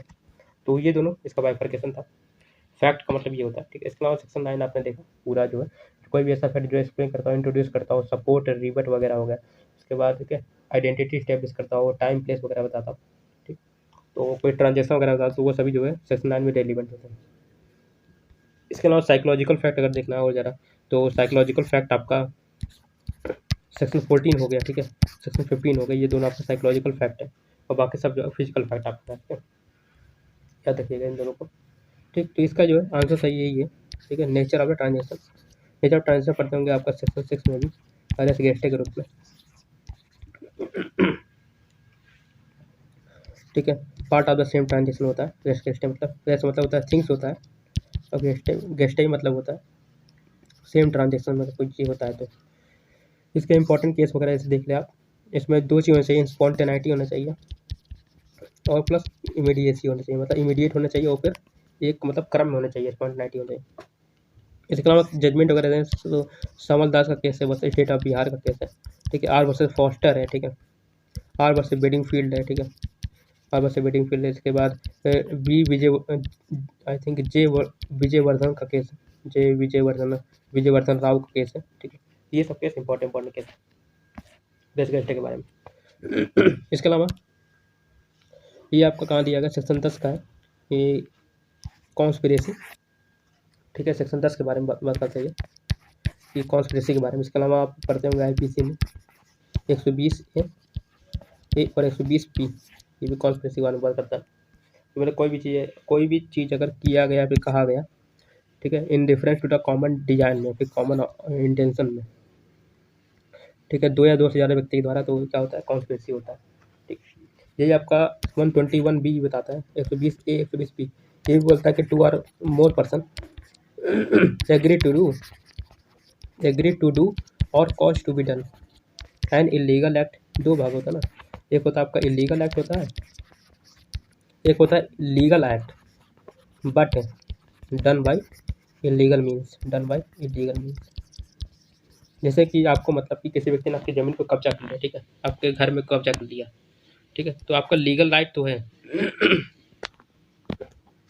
आपको मतलब एक्ट तो है कि लीगली इसको हटाना, लेकिन आप जो है 4-5 लोग को लेके आते हैं इसको हटाने की, तो ये क्या होगा, इलीगल मीन्स हो गया कि मतलब आप 4-5 लोग 10 लोग को बुलाते हैं इस व्यक्ति को जो है घर से बाहर निकालने के लिए। तो क्या आपको अगर निकालना है तो इसके लिए आप जो है आपको जो कोर्ट जाना पड़ेगा, ठीक है, सिविल सूट आपको फाइल करना पड़ेगा, तो वहाँ जो है इसके अलावा क्रिमिनल सूट भी आप फाइल कर सकते हैं, ठीक। तो ये सब होगा कि इलीगल एक्ट है तो फिर legal act but illegal means, ठीक है। इसके अलावा प्रोवाइजो पढ़ेंगे आप 120 का, ए का बी में पनिशमेंट दिया गया, तो इसमें 3 भाग में डिवाइड किया गया। अगर कॉन्स्पिरेसी करते हैं टू कमिट एन ऑफेंस, तो इसके लिए नो ओवर्ट एक्ट जरूरी है, नो ओवर्ट एक्ट है। इसके अलावा प्रोहिबिटेड बाय लॉ है, तो इसके लिए आपको, इसके अलावा सिविल एक्शन है, इन दोनों के लिए ओवर्ट एक्ट होना जरूरी है, क्योंकि conspiracy to commit an offence के लिए नो ओवर्ट एक्ट, अपने आप में जो कॉन्स्पिरेसी अगर करते हैं आप, एग्रीमेंट ही करते हैं, तो वही पनिशेबल है, ठीक है। तो इसमें जो पनिशेबल नहीं जब तक आप ओवर्ट एक्ट नहीं करते हैं। ऑफेंस आपको जानते हैं डिफाइन 40 में, ठीक, ऑफेंस। तो ये सब हो गया इसके बारे में, और देखना अगर जो, ठीक है। इसके अलावा देखना है मोटिव प्रिवेशन ऑफ सेक्शन 8 में दिया गया, ठीक है। ओकेजन कॉज इफेक्ट आपका दिया गया सेक्शन 7 में दिया गया, मोटिव प्रिवेशन ऑफ कंडक्ट यहाँ भी दिया गया, कंडक्ट। अगला क्वेश्चन देखते हैं तो क्या है, तो लिंक करके आपको पढ़िए, ठीक है, जितना लिंक करेंगे उतना जल्दी याद होगा आपको। Which are the following cases constitutionality of section 27, कौन सा केस जो है कॉन्स्टिट्यूशनैलिटी ऑफ सेक्शन 27 यानी कि इंडियन एविडेंस एक्ट को चैलेंज करता है, जो कि violative article 20 clause 3 of constitution. ये क्वेश्चन जो है काफ़ी एग्जाम पूछा जाता है, और लोगों में काफ़ी कन्फ्यूजन होता है कि मतलब कि कौन सा 27 का 23 से 20 क्लॉज 3 से, कौन सा जो है आपका केस जो है आपका 27 का आर्टिकल 14 से, कौन सा केस आपका जो है 20 बोलता है कि 27 में एक्सेप्शन है 25 और 26, ठीक है। ये सब जो काफ़ी कन्फ्यूजन, ये बहुत ही कन्फ्यूजन वाला क्वेश्चन है, ठीक कि 27 और आर्टिकल 23 में का कौन सा केस है, फिर 14 का कौन सा केस है, 25-26 का कौन सा केस है, ठीक है। तो इनके बारे में हम लोग समझते हैं पूरा क्या है इसके बारे में। तो पहले देखते हैं इसका आंसर क्या है, कि जो है constitutionality of section 27 was challenge for the violation of article 20 clause 3 of the constitution, किस केस में कहा गया। तो इसका सही आंसर ए आपका होगा, काशी कालू वाले केस में, ठीक है। काशी कालू वाले केस में ये बोला गया था कि जो है सेक्शन 27 को जो है जो मतलब कि आर्टिकल 23 का जो वायलेशन तरीके से नहीं है, ठीक है, वायलेशन नहीं है, ठीक। अब समझते हैं बाकी केस, जैसे अकबर मिर्जा वगैरह हो गया, आप देखते हैं ये आपका सेक्शन 10 से हो गया, अभी उन्हें पढ़ा ना सेक्शन 10 कॉन्स्पिरेसी वाला। इसके बाद देवन उपाध्याय पढ़ते हैं हम लोग, किंग इम्प्रेस वर्सेस अब्दुल्ला, ये आपका उससे है, क्या नाम है, सेक्शन 32 से है, कंडक्ट के बारे में, dying declaration as a conduct वहाँ बोलता है, ठीक है। इसके अलावा पकाला नारायण स्वामी का केस है, इसी से 32 से ही है, ठीक। तो देखते हैं हम लोग कि कौन कौन से केस है जो 14 से 20 क्लॉज 3 से वगैरह से, ठीक है। पहला आपने देखा कि जो है सेक्शन 27 जो बात करता है किसके बारे में, डिस्कवरी स्टेटमेंट के बारे में, और इसी को जो बोलते हैं हम लोग, ठीक है, डॉक्ट्राइन ऑफ आई थिंक ऐसे कुछ था, सब्सिक्वेंट कन्फर्मेशन वगैरह कुछ है ऐसे करके, ठीक है, उसको वो भी डॉक्ट्राइन इसको बोलते हैं, ठीक है। Doctrine of subsequent confirmation type में ऐसा बोलते हैं, ठीक। तो पहले देखते हैं हम लोग सेक्शन 27 में का जो है आर्टिकल 20 से 20 क्लॉज 3 से कौन सा केस है ये आपका, मैंने पढ़ा भी, काशी खालू वाला केस है, काशी खालू का केस, बस स्टेट ऑफ बॉम्बे ही है, स्टेट ऑफ बॉम्बे।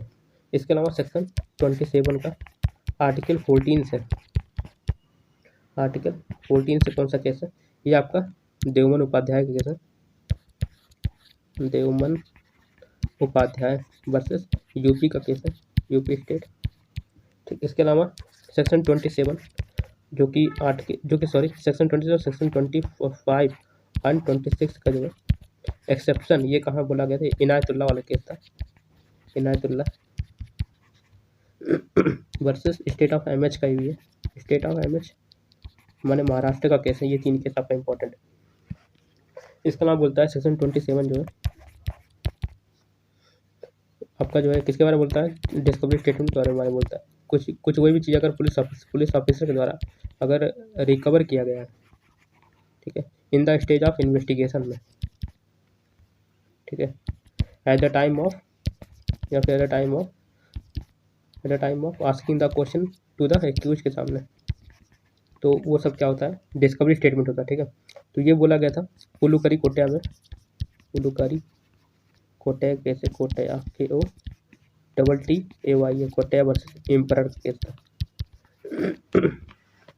ठीक। तो ये सब इंपॉर्टेंट केसेस के अलावा जो आप देखते होंगे कि सेक्शन 27 जो है हमारा सेक्शन 27 सॉरी, इससे आप एक और केस आपको जैसे पढ़ सकते हैं आप, जैसे सेल्वी का केस हो गया, Selvi versus state of Karnataka का है, ये भी सेक्शन 27 से ही डील करता है, ठीक है। Doctrine of conformation bye subsequent fact इसको बोलते हैं, ठीक है। इसको हम लोग क्या बोलते हैं, ये हम लोग पढ़ते हैं doctrine of conformation bye subsequent fact, ठीक है, ये भी डॉक्ट्राइन से डील करता है, पूछते हैं कि हम doctrine of conformation bye subsequent fact किस सेक्शन से डील करता है, सेक्शन 27 से, ठीक है। इसके बाद सेक्शन 27 मतलब कोई फैक्ट जो है कि मतलब कि वो कोई फैक्ट अगर डिपोज किया जाता है, ठीक है, उससे कुछ डिस्कवर होता है या फिर किसी मतलब कॉन्सिक्वेंस में कोई इन्फॉर्मेशन अगर रिसीव होता है इस तरह का, जिससे कोई फैक्ट डिस्कवर होता है, किसके जब वह व्यक्ति जो है in the custody of police officer के कस्टडी में था, ठीक है, यानी कि 25 में था, ठीक। और इसके अलावा जो है और भी इसके जैसे एलिमेंट वगैरह देखना है, तो जैसे in the custody of police officer, तो उतना statement, so much of statement वगैरह होता है, सो मच ऑफ स्टेटमेंट, उसको जो है रेलिवेंट माना जाता है, जितना कितना स्टेटमेंट, जितना मतलब कि डिस्कवर किया गया है, जो मतलब पूरा स्टेटमेंट गया, स्टेटमेंट यहाँ जहाँ तक है, तो जो उसने डिस्कवरी स्टेटमेंट बोला वो यहाँ से यहाँ तक है, तो ये व्यक्ति पूरा मतलब फैक्ट रेलिवेंट नहीं होगा, केवल इतना फैक्ट जो है रेलिवेंट होगा, ठीक है, यही बोलता है सेक्शन 21 का जो है एलिमेंट वगैरह, ठीक है, ये बोलता है। तो ये सब सेक्शन 27 के बारे में था। इसके अलावा सेक्शन 27 में और देखना है तो जैसे सेक्शन 27 में आपको ये आता है कन्फेशनल FIR होता है, कन्फेशनल FIR एक टॉपिक आता है हमारा, कि मतलब FIR में जो कन्फेशन करता है कि मैंने ऑफेंस किया है, ये एक दो इंपॉर्टेंट केसेस में, जैसे आपका भीरू सिंह हो गया, BHIRU भीरू Singh versus state of Rajasthan का, स्टेट ऑफ RJ। इसके अलावा आपका अग्नू नगेशिया का केस है, Agnu Nagesia versus state of Bihar का केस है, ये दोनों जो है कन्फेशनल FIR से डील करता है। या कोई भी कन्फेशन आप FIR के रूप में करते हैं तो वो जो है रेलिवेंट नहीं होगा, ठीक है। वो जो कहाँ रेलिवेंट होगा, 27 में रेलिवेंट होगा, ठीक है। ये बोला गया इन दोनों केस में, ठीक है। ये याद रखिएगा। इसके अलावा और भी तो कुछ है नहीं, ठीक है। तो ये पूरा इतने बारे में, इसके बारे में था। तो 27 के बारे में इंपॉर्टेंट पूछता है, जैसे मिर्जा अकबर आपका सेक्शन 10 से हो गया, द्युमन उपाध्याय आपका ये हो गया 47 वाले से हो गया, 27-14 हो गया। अब्दुल्ला आपका सेक्शन 32 से हो गया आपका, ठीक है, टाइम डिक्लेरेशन के रूप में, ठीक। तो 27 और आर्टिकल 20 क्लॉज 3 20 क्लॉज 3 क्या बोलता है आपका कि जो है no person shall be compelled to be a witness against himself, ठीक है। किसी व्यक्ति को आप कॉम्पेल नहीं कर सकते विटनेस बनने के लिए, ठीक है। 20 क्लॉज 3। इसके बाद पढ़ते होंगे आप 132 पढ़ते होंगे, ठीक है। 147 Indian evidence act, 132 Indian evidence act पढ़ते होंगे, ठीक है। तो वहाँ भी जो है विटनेस के बारे में दिया गया। ये बोला गया था काथी Kalu versus state of Bombay में।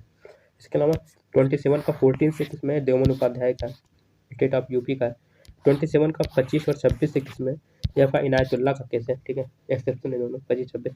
25 में बोलता है पुलिस कस्टडी में पुलिस ऑफिसर के सामने अगर कोई भी मतलब कि बयान दिया जाता है एक्यूज का, तो रिलेवेंट नहीं होगा। पुलिस कस्टडी में अगर कोई बयान दिया तो भी रिलेवेंट नहीं होगा। इसके अलावा 27 जो है आपका डॉक्ट्राइन डिस्कवरी स्टेटमेंट के बारे में पुलिस ऑफिसर के बाद रिलेवेंट होता है, ठीक। बस ये सब था। इसके अलावा 27 से एक केस आपका सेल्वी का भी केस है, जो कि इलेक्ट्रॉनिक वगैरह से ना, इलेक्ट्रॉनिक एविडेंस है ये सब। फिर पुलुकरी कोट्टिया का केस है आपका सेक्शन 27 से ही है, ठीक। 27 पुलुकरी कोट्टिया, ठीक। उसका एलिमेंट हमने देखा कि मतलब कि एलिमेंट हमने देखा सेक्शन 27 का क्या क्या एलिमेंट इसके हैं, ठीक। फिर उसके बाद जो है कन्फेशनल FIR में देखा 2 केस है, Bhiru Singh versus state of Rajasthan, Agninagar case है। इन दोनों बोला गया कन्फेशन, कोई व्यक्ति अगर कन्फेशन करता है जब FIR के रूप में, तो कन्फेशन जो है रेलिवेंट नहीं माना जाएगा, ठीक है। कन्फेशन आप जानते ही होंगे 24 से लेकर 30 तक दिया है। इसके अलावा कन्फेशन का रिकॉर्डिंग दिया गया आपका CRPC 164 में प्लस 281 में शायद दिया गया आपका, ठीक है। कन्फेशन कैसे रिकॉर्ड होता है। अगला क्वेश्चन देखते हैं हम लोग क्या। Under section 32 of Indian evidence act, a statement of person who is dead is not admissible, is to be admissible. ये बोल रहा है कि जो है स्टेटमेंट अगर कोई व्यक्ति द्वारा दिया था जो कि डेड हो जाता है तो वो जो है कब जो है एडमिसिबल होगा। तो इसका आंसर जो है ए है कि must relate to the cause of his death, जब उसके मतलब कि डेथ से जो है संबंधित होगा कोई स्टेटमेंट, तो जो है वह जो है स्टेटमेंट जो है सेक्शन 32 में जो है रिलेवेंट हो जाएगा, ठीक। ना कि समवन एल्स डेथ, ठीक है, ना कि may not relate to cause of his own death और समवन एल्स नहीं होना चाहिए, ठीक है। उसके खुद के डेथ पे जो है स्टेटमेंट जो है सेक्शन 32 में रिलेवेंट होता है, ठीक। तो सेक्शन 32 हमारा किसके बारे में डिल करता है, डैन डिक्लेरेशन के बारे में। डैन डिक्लेरेशन मतलब क्या होता है, मतलब क्या होता है, declaration given by the person who is died और एक्सपेक्टेशन ऑफ डेथ, ठीक है। इसके अलावा जो है सेक्शन 32 हमारा 2 मैक्सिम बेस, एक मैक्सिम एक प्रिंसिपल है इसका। मैक्सिम आपका है नीमो मोरिटोरस प्रिजनमीटर PROSUNITUR प्रिजनमीटर और मेंटेरी MENTIRI नीमो मोरिटस मोरिटोरिस, ठीक है। प्रिजनमीटर मिलिट्री, इसका आप लोग देखिए गूगल में कि क्या इसका सही वर्डिंग है, हमारा वर्डिंग मतलब सही नहीं है, ठीक है। और ठीक है ये होता है, इसका मतलब क्या होता है कि a man who is about to die will not lie, कोई व्यक्ति अगर मर रहा है, a man who is about to die who is about to die will not lie, ठीक है। कोई व्यक्ति अगर मर रहा है तो झूठ नहीं बोलेगा, ठीक है। इसका नाम और भी मतलब हो सकता है, जैसे होता है a man who will not meet the maker with lie on his lips या फिर माउथ, ठीक है, ये भी होता है। इसके अलावा रूल ऑफ नेसेसिटी के बारे में बात करते हैं। रूल ऑफ नेसेसिटी पर भी बेस है आपका, ठीक है, कि मतलब नेसेसिटी रिक्वायर करता है कि जो है इस स्टेटमेंट को जो व्यक्ति जो मर गया उसको जो है एज मतलब कि डाइन डिक्लेरेशन जो है माना जाए और जो है वेटेज दिया जाए, ठीक है। तो नेसेसिटी के बारे में भी ये डील करता है। नेसेसिटी आप जानते होंगे सेक्शन 81 IPC में दिया हुआ, ठीक है। तो ये था इसके बारे में। इसके अलावा देखते हैं इसके एसेंशियल वगैरह क्या है, जैसे कि इसका जो है आप पढ़ेंगे सेक्शन 32। तो ये बोलता है ऐसे मतलब पढ़ते हैं, जैसे स्टेटमेंट हो गया ये बोलता है स्टेटमेंट जो बनाया गया किसके द्वारा, रिटन या तो वर्बल, या तो लिख के या तो बोल के, ठीक है। इसमें कंडक्ट भी आता है इसका, ठीक। रिटन और verbal by the person who is दो पार्ट में जाएगा, हु इज दैट और कैन नॉट फाउंड और इनकेपेबल ऑफ गिविंग एविडेंस और whose attendance can not procured without amount of delay और एक्सपेंसेस, ठीक है। ये सब हो सकता है, ठीक है। इसके अलावा जो है made by a person with respect to, किसके संबंध में बनाता है, विद रिस्पेक्ट टू दो, यहाँ पे दो आएगा, with respect to cause of his death. ये पूछा है कि हिज होगा कि समवन एल्स होगा, तो हिज होगा, ठीक है। या फिर सर्कमस्टांसेस ऑफ द ट्रांजेक्शन, यानी परिस्थिति ऐसा मतलब कि शो करती है कि जो है उसका जो है काउज ऑफ डेथ हुआ है, बताता है कि मतलब इस व्यक्ति ने उसका जो है डेथ किया, ठीक है। Circumstances of the transaction which resulted into cause of his death, ठीक। तो ये हो गया, इसका डेफिनेशन दिया है सेक्शन 32 में। इसके अलावा सेक्शन 32(1) ये स्पेशली जो है किसी डील करता है, डायन डिक्लेरेशन से डील करता है। 32 में जो है टोटल 8 या 9 क्लॉज दिए गए, आई थिंक 8 क्लॉज दिए गए। उसका क्लॉज 1 जो है डायन डिक्लेरेशन से डील करता है। तो स्टेटमेंट को जो है रिटर्न हो, चाहे वर्बल हो, चाहे कंडक्ट के द्वारा हो, तो ये जो कंडक्ट है ना, इस पर एक जजमेंट है आपका, कोइन वर्सेस अब्दुल्ला केस है। कोइन वर्सेस अब्दुल्ला मतलब इशारों के द्वारा ये बताना कि इस व्यक्ति ने जो है मुझे मतलब कि मेरी जो है हत्या कॉज की है, ठीक। कोइन वर्सेस अब्दुल्ला केस है, अब्दुल्ला, ठीक। इसके अलावा दूसरा केस आपका यहाँ से आता है, सर्कमस्टांसेस ऑफ द ट्रांजेक्शन, मतलब परिस्थितियाँ इस तरह मतलब जो भी एविडेंस वगैरह पाए थे, परिस्थिति ऐसा पाए थे। जैसे आप जानते हैं कि एविडेंस आपका 2 प्रकार का होता है, एविडेंस आप 2 प्रकार का होता है, एक होता है डायरेक्ट एविडेंस, एक होता है सर्कमस्टेंशियल एविडेंस। तो ये जो इसी की बात करता है कि अगर सर्कमस्टांसेस ऐसा लगता है कि जो काउज ऑफ डेथ इसी व्यक्ति ने किया, तो उसको भी जो है डिक्लेरेशन माना जाता है। ये बोला गया था पकाला नारायण स्वामी वाले केस में, पकाला नारायण स्वामी वर्सेस किंग एम्परर वाले में, ठीक। ये दोनों केस बोला गया, ठीक।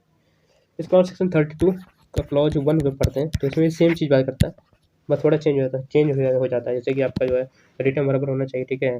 स्टेटमेंट जो होना चाहिए वो व्यक्ति अपने मतलब कॉज ऑफ डेथ से संबंधित होना चाहिए, फिर ट्रांजेक्शन सर्कमस्टांसेस ऑफ ट्रांजेक्शन संबंधित है। इसके अलावा जो इंपॉर्टेंट फैक्टर वो होना चाहिए कि एक्सपेक्टेशन ऑफ डेथ, मतलब केवल डेथ ही जो है नेसेसरी है, इज नेसेसरी, मतलब केवल एक्सपेक्टेशन हो कि वो मरने वाला है, ये जो है नेसेसरी है इंडियन लॉ में, जबकि डेथ होना कोई जो है जरूरी नहीं, ठीक। जबकि इंग्लिश लॉ में जो है एक्सपेक्टेशन ऑफ डेथ जो है होना जरूरी नहीं है, जबकि मतलब कि मरना चाहिए तभी जो है वो स्टेटमेंट जो है डायन डिक्लेरेशन माना जाता है, ठीक है। इसके अलावा जो है अगर पॉइंट की बात नहीं करो, पॉइंट क्या क्या रेलिवेंट है, जैसे आपका ये जो है डायन डिक्लेरेशन आपका 32 आपका दोनों होता है, चाहे सिविल हो चाहे क्रिमिनल हो, ठीक है। दोनों जगह अप्लाई होता है, सिविल में भी और क्रिमिनल में भी, ठीक। इसके अलावा जो आपका ये जो है कोई डायरेक्ट स्टेटमेंट भी हो सकता है, ठीक है। डायरेक्ट स्टेटमेंट या फिर सर्कमस्टेंशियल एविडेंस दोनों के द्वारा जो है डायन डिक्लेरेशन आप प्रूव कर सकते हैं।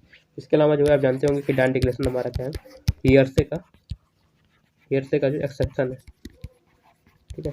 जैसे जनरली आप जानते होंगे हियरसे एविडेंस जो है नो एविडेंस, कोई एविडेंस नहीं है, तो फिर रेलिवेंट नहीं होता है, ठीक है। लेकिन डायन डिक्लेरेशन जो है अगर हियरसे में फॉलो करता है तो जो है रेलिवेंट हो जाता है। हियरसे आप कहाँ दिया गया, सेक्शन 60 में दिया गया। सेक्शन 60 में 2 पार्ट है, एक पार्ट आपका जो है इसके बारे में कि ओरल एविडेंस के बारे में, और एविडेंस डायरेक्ट होना चाहिए, एक आपका हियरसे के बारे में। हियरसे मतलब कि statement given by third person, ठीक है, मतलब सुनी सुनाई बात, ठीक, तो उसको लोग बोलते हैं हियरसे एविडेंस, ठीक। और इसके बारे में जैसे कि डायन डिक्लेरेशन वगैरह हो गया, डायन डिक्लेरेशन के जैसे एविडेंसरी वैल्यू वगैरह देखते हैं हम लोग, ठीक है।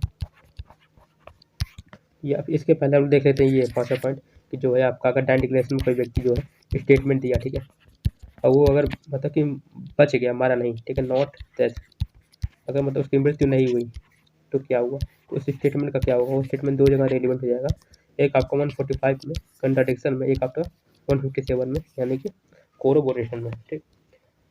कंट्राडिक्शन और कोरोबोरेशन, ठीक है। 145 दो बात करता है, एक होता है क्रॉस की बात करता है, क्रॉस एग्जामिनेशन, और कंट्राडिक्शन की बात करता है। ये होता है without writing bill shown to him, और ये होता है with writing bill shown to him, ठीक। तो आपका ये दो जगह रिलेवेंट हो जाएगा अगर व्यक्ति मतलब कि बच जाता है तो स्टेटमेंट देने के बाद। अब हम लोग समझते हैं इसका एविडेंशियल वैल्यू क्या है। इसमें 3 केस आपका आता है। पहला आपका आता है कौशल राव का केस आता है, Kaushal Rao versus state of Bombay का आता है। स्टेट ऑफ बॉम्बे ये बोलता है कि जो है सब्सटेंटिव पीस ऑफ एविडेंस है और सोल बेसिस ऑफ कन्विक्शन है, ठीक है, सोल बेसिस ऑफ कन्विक्शन। इसके अलावा दूसरा केस हमारा आता है पन्नीबेन का आता है, PANIBEN, Panniben versus state of Gujarat का केस है, स्टेट ऑफ गुजरात का केस है, ठीक है। ये MP का केस नहीं, गुजरात का केस है, ठीक है, याद रखिएगा। इसमें जो गाइडलाइन दिया गया है कि जो है डायनिकेशन कब रिलीवेंट और कब जो है सब्सटेंटिव पीस ऑफ एविडेंस होगा, मतलब फ्री ओवर एंट्री होनी चाहिए, ठीक है। उसके बाद जो है कब मजिस्ट्रेट के सामने अगर जहाँ तक अगर है तो मजिस्ट्रेट के सामने आपका जो रिकॉर्ड होना चाहिए, फिर किसी प्रकार का कोई मतलब इमेजिनेशन वगैरह नहीं होना चाहिए, या फिर कोई किसी प्रकार का कोई मतलब कि टॉर्टरिंग नहीं होना चाहिए, मतलब छेड़छाड़ नहीं होना चाहिए, टेम्परिंग नहीं होना चाहिए, ठीक है। तो इस तरह का जो मतलब कि गाइडलाइंस में दिया गया कि अगर मान लीजिए डाइंग डिक्लेरेशन अगर सस्पिशियस है तो इसका जो कोरोबरेशन किया जाना चाहिए, ठीक है। ठीक, ये सब जो है गाइडलाइन वगैरह दिया गया, ठीक।